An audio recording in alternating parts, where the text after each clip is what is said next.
talk really this evening. So this is Lynne here, and Lynne was referred to me a few years ago.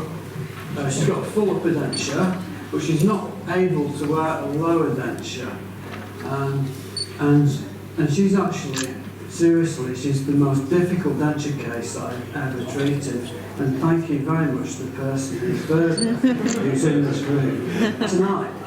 So, but if you just look, she's got this upper denture, she's got a dipping occlusal plane. She's not able to wear the lower, so she can't really eat very well with that.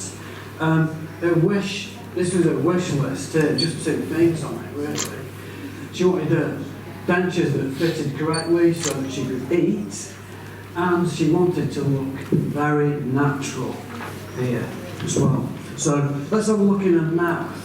Here she's got this upper denture in place. Lower ridge is relatively flat at the back. There's a little bit of a ridge at the front here. I've treated much worse than that. So, but that's the overall mouth there. And but my concern was, and it's just the usual thing, it's like someone that's had lots of dentures. She brought these in with her, so she's had 3 lower dentures made. This is one with a hard base, and then these 2 have got soft linings on as well. And then she also had 2 sets of dentures that fitted together, and this is the one that she was wearing at the moment, just this upper. But that married up with that. She wasn't able to wear these lowers, so there's an element of unknown to start with. This is a consultation, so she came in with her daughter, and here's Claire, and this is after I've examined her mouth and just thought about what I could do for her.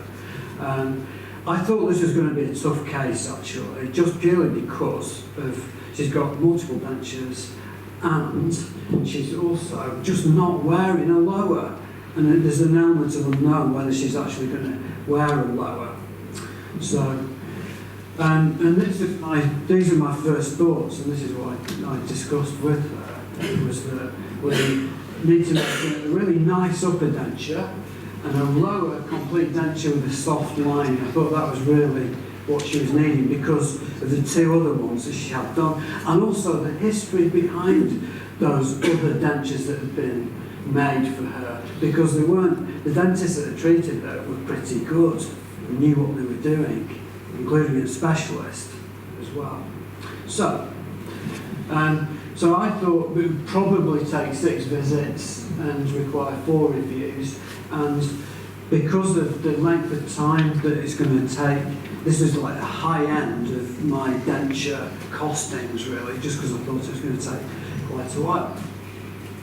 But I always like to revisit the wish list with the patient before we actually embark on treatment, just to talk about whether I can actually fulfil these expectations, which is like really important.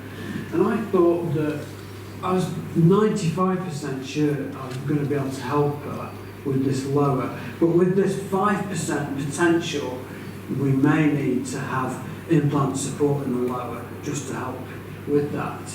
So, and to look very natural, yeah, no problem. With Rowan's skills, we can make it look beautiful, absolutely, just like she wants it to look. So, and this was a letter, you know, it's an extensive thing, it's got everything in, diagnosis, what the problems are, what the treatment plan is, how many visits it's going to be, and everything she needs to be aware of with having that treatment. So this is like the standard letter. So in terms of treatment, so we go to, it's like a standard process, primary impressions here. So the upper, at the time, I was using a compound for uppers. I now use this 2-part system, which is a lovely system by Ivoclar Vivadent. It's Accident XD, and this is the lower impression. So these are the primary impressions specifically to produce really nice special trays. So this is the upper special tray, and that will be for alginate impression, and then this is a lower close fit special tray that's designed according to a Japanese prosthodontist called Dr. Abe, and he invented this, or developed this system. It was published in 2010, and it's terrific for producing really good, retentive and stable lower dentures. So, and I've been using that for about 6 years, 7 years now. It's just brilliant, this Dr. Abe system for the lower. So this is stick box size here, using all these movements, licking the lip, pushing the tongue out, so all these functional movements. And then this is the upper definitive impression that I took for her. And then we went on to wax block, so a rim, upper rim, and this is a lower pivot here. It's like a lower full rim, but with the front section cut out.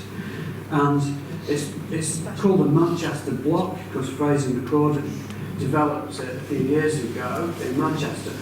And it's actually superb for doing jaw registrations. It's far better than having this big rim at the front and trying to get these things to marry up. So I'd advocate that highly. But anyway, at this point, what I'm really trying to do is to carve that upper rim to the position of where I want the teeth to go. So Lynne brought this photograph in, she wanted me to copy here. So, but Lynne, you've got your denture on that there. So, and then she thought again, no, well, no, I can't have that copied. So, how about my daughter? And this is actually Lynne on the wedding day here, there, and this is her daughter's smile and arrangement. And she said, yeah, I'd quite like that mimicking. So, carve the rim according to that, and then Rowan then set the teeth up for her. So here we go. This is that trying. So Rowan's really looked at the photographs of the daughter, and we stepped that back in there. So it's too irregular. She didn't like it. She had a look at it on the video. Not very cute. So you know, this is just too wonky. So we went to trying 2 for Lynne, and we just brought that lateral out, but just kept a little bit of irregularity. No, thank you. So, I want those upper central incisors lifting, I want it more level. So here we are at trying 3, and so good to go. Lynne likes it.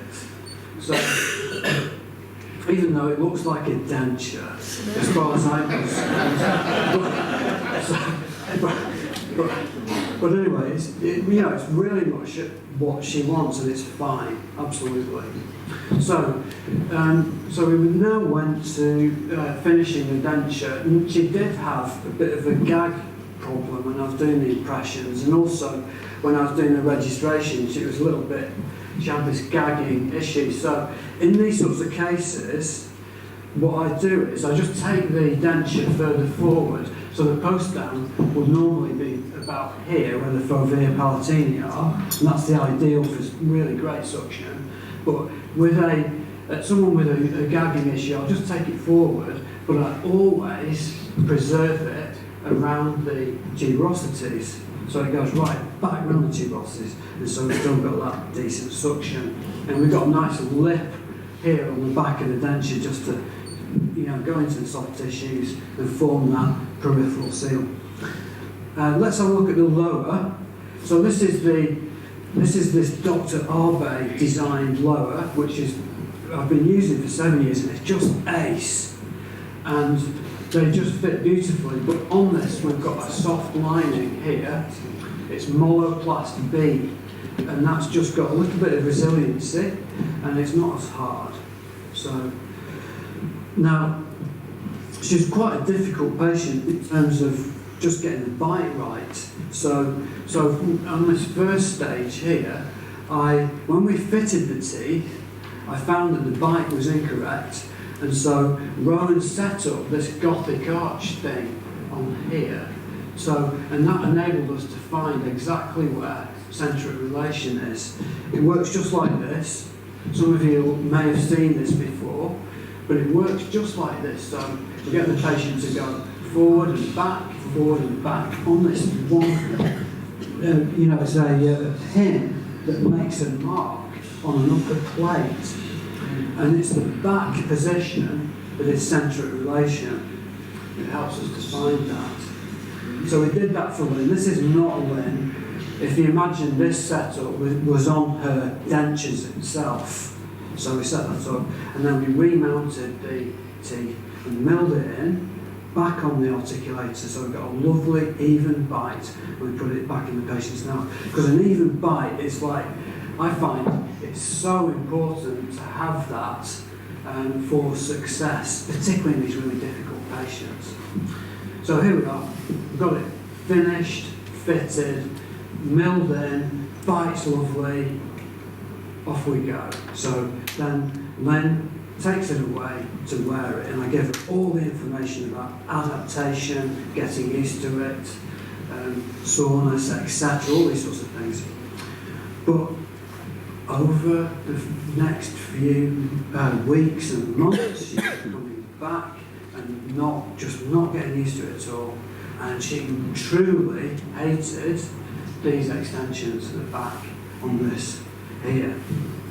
So, and it's a real problem, this, particularly with moloplast, because if I start cutting this off here, Rowan's made a really, like a little groove to allow the moloplast to grip on. If I drill it all off, the whole thing starts to peel away, and it's a mess. So we thought, and Rowan and I have to think, we have a bit of thinking time, what do we do? So we thought, well, we'll copy Mark 1 and we'll go to Mark 2 here, but we'll make it in a hard base. It just means that it's dead easy to adjust, and once we've done that, it's a bit like a prototype. We can then go from Mark 2 to Mark 3 with a soft lining at that correct size. So we started to go here, so trimming away these retromolar pads and also just giving it a bit more tongue space.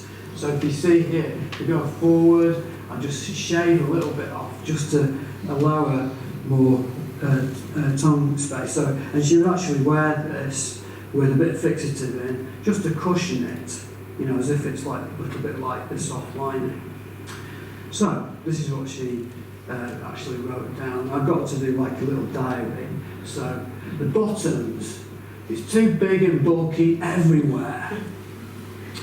And the top, I can't understand why I cannot keep them in for long. The left-hand side is fine, right-hand side. I've tried top and bottom together, they just don't work. So it's like, oh, flip. So, that's right. So it's really, in these situations, quite often I just need to collect my thoughts. So it's like, okay, take all the information on from the patient, and then say, look, I'll see you next week, I'll talk to Rowan and we'll work this out.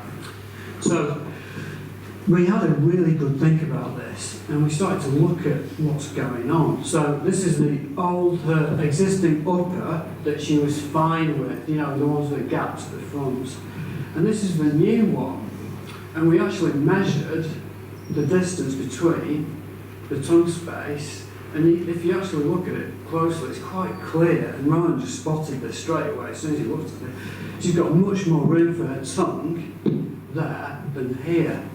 So what we did was we just ditched Mark 1, we took a copy of her old one here, which is that existing one she came in with, and then we copied that overall shape and gave her more tongue space for this Mark 2. And that was, yes, and it actually worked. It was fine for her, it was good. So now we've got to sort of lower that though. So here we've got Mark 1 and then Mark 2. And I just couldn't get this right. This was the hard base one that I was trying to drill away and grind off, and it just didn't seem to work. So again, Rowan and I sat down, thought about it. Let's try a neutral zone impression. Taking an impression of the soft tissues, which is using a system like this. So we used to use it for cancer patients that got really unusual anatomy. So this sits onto the definitive model. It's a base that just fits on that. It's got a fin that comes up, and that fin, the patient can bite onto it. And then we put Viscogel on the inside and outside of this fin. It goes into the mouth like that. So there's actually Viscogel on here and on the inside. And then we get the patient to just perform normal movements like having a drink and going E and oo and sticking the tongue out, talking. And then they mould that Viscogel to a shape like this. And this is the denture space, this little thin, tiny area there. And then Rowan takes a matrix of that. So we've got the space here, so that's all of the polished surface space within this here. And then he really carefully replicates that here into this. So now we have Mark 3. But you can see it's like ultra thin, isn't it? Look at the space that she's got for a tongue here now. So, and then it's a hard base again, because I want to be able to trim it again. So essentially, this here, Mark 3, is another prototype. So that's it in place, and you can see that she's got plenty of tongue space now, and it's starting to free up. And then I could then really go to town with trimming these retromolar pads, which actually breaks my heart when I'm doing it, because it's like these really good things normally. So we cut it back just like that, and then in it goes, and we've got a bunch of flowers. Seriously. So at this particular point. So it's over to Roland now to carefully, because these are just so small, these back teeth, they just offer very little in terms of chewing potential. So Roland really very carefully copied this. So this is exactly the same outline, but with proper back teeth on it, and very short on the retromolar pad. So here we've got Mark 4 there. So, and this has got that lovely, beautiful, soft lining material underneath it, and then it goes in, it's fitted. And you can see this is actually just looking from underneath here. We've got lovely positive contacts on the posterior teeth. We just keep it free anteriorly here. So no anterior guidance on the denture. So she was just getting on great with this, and then she flipping broke it. She snapped it. So, and that means once this is broken, it's a whole new molar-plast lining. But actually, we've made a really a silly mistake, really, because this is such a thin denture. So it really needs to have metal in it, to strengthen it. So now, and this is a really good learning point for me, was that if we're doing a soft lining, we automatically put metal in it now. And this is a really good chunky piece of chrome. It's got a low paper on it. And Rowan just it's carefully made by Chris Hesketh in Chorley, and he makes this, and then Rowan then just finishes the denture beautifully in that. So here's the metal reinforced one. So here we are, we're up to Mark 5 now, lower, and it's exactly the same shape as Mark 4, but it's just got the metal bit in. So here we go. So she's now got 2 sets, because she's got Mark 4 acrylics, because Rowan repaired that, and then she's got Mark 5 low metal reinforced. So, and here she is with that's the her name on, which she can wear. It's brilliant. And then we got all this. It's lovely, toffee and everything. It's brilliant. And it was just so nice in terms of changing her life. Which is, she can socialise. She's really reclusive actually with this, and she's just blossomed. It's really been really wonderful to see that. And I almost I thought we were going to give up really with it. So it was just fantastic. But flipping heck. What happened? Look at that. She fractured her upper. She got two uppers, but she cracked it. But it's so thin. So here we've got to have Chris come back in and do a superb chrome.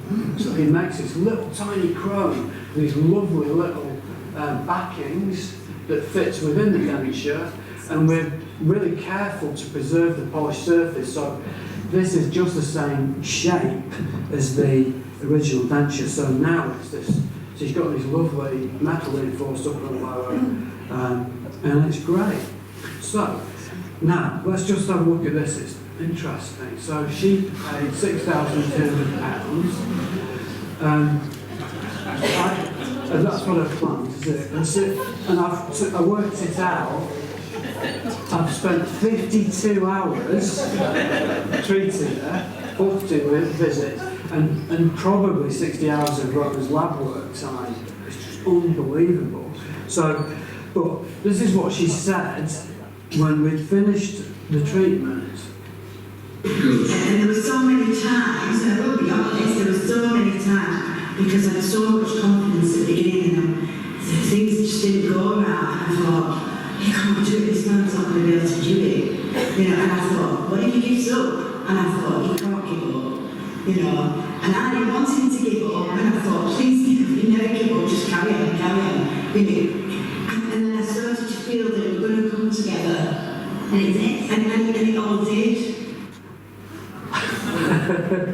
So, and this is... And I can go to a restaurant, I can choose whatever I like of that menu. You know, you don't have to think I'm going to have soup, because I hate soup. You know, I've had that much. And so when you can just choose anything, I know it sounds a bit silly. So she can choose anything, that's great. No implants. And then, this is what she said, and I thought this is really important. This is why I thought it was a really nice case just to talk about. Is this. The moment that chap told me to come here, he said, well, I know someone, you know, not cheap, he said, but he'll sort you out, you know, he can do it. Now, if I had to go that day, I still wouldn't have known about this place. And there must be hundreds of people, you know, when you look at it, and I feel sorry for people, me, I do. I look at him and I think, oh God, go and get some tea.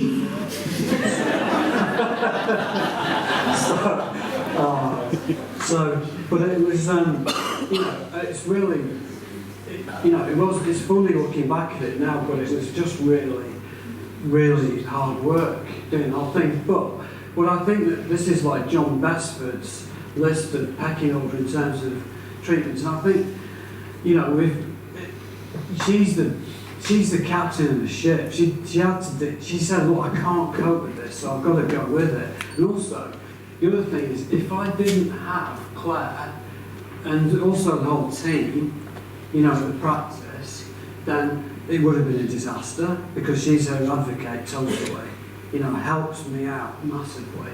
And then number 3 is the unit, and this is me and Rowan, and also we've got Sam, who just started the practice, Sam Hesker, who's Chris's son. He just started the last 2 weeks of the practice as our new technician, which is really exciting.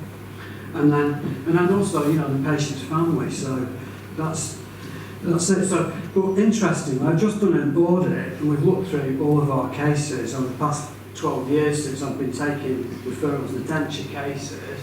So I've treated this number of patients. It's low volume, but really high quality.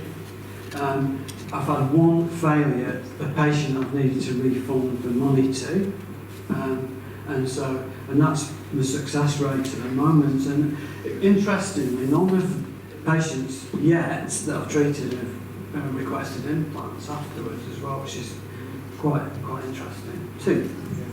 So anyway, that's so.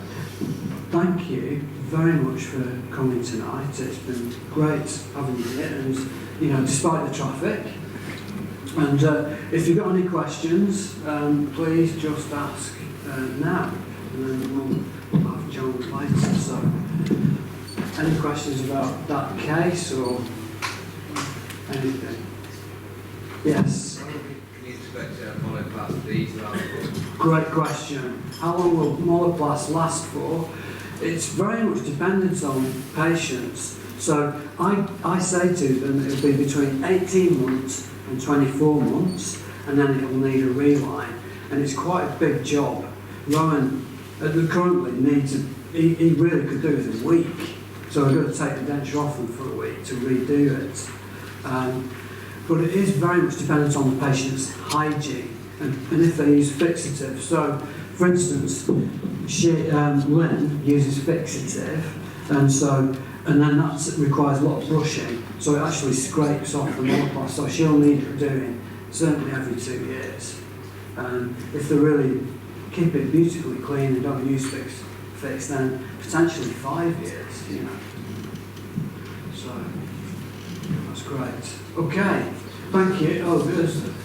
You're Yeah. kind of in the end where the teeth went on. Yeah. You didn't have control over where you wanted to put those teeth in effectively on the musculature and all those movements. Sure. And what would have happened if those didn't marry up? If we've been Dickie's mezzo. Yeah. So there is a little bit fortunate that happened. So oh yeah, definitely, without a doubt. I think there's an element of luck with, particularly with removable prosthetics. So I was 20% lucky, I reckon. No, I mean, once you had to move away from your ideals and learning. Yes. Once you were kind of Resigned to the where fact. she was moving your Yes. tongue to. That's right. Yeah. So she was just really sensitive at the back of her mouth, so she didn't like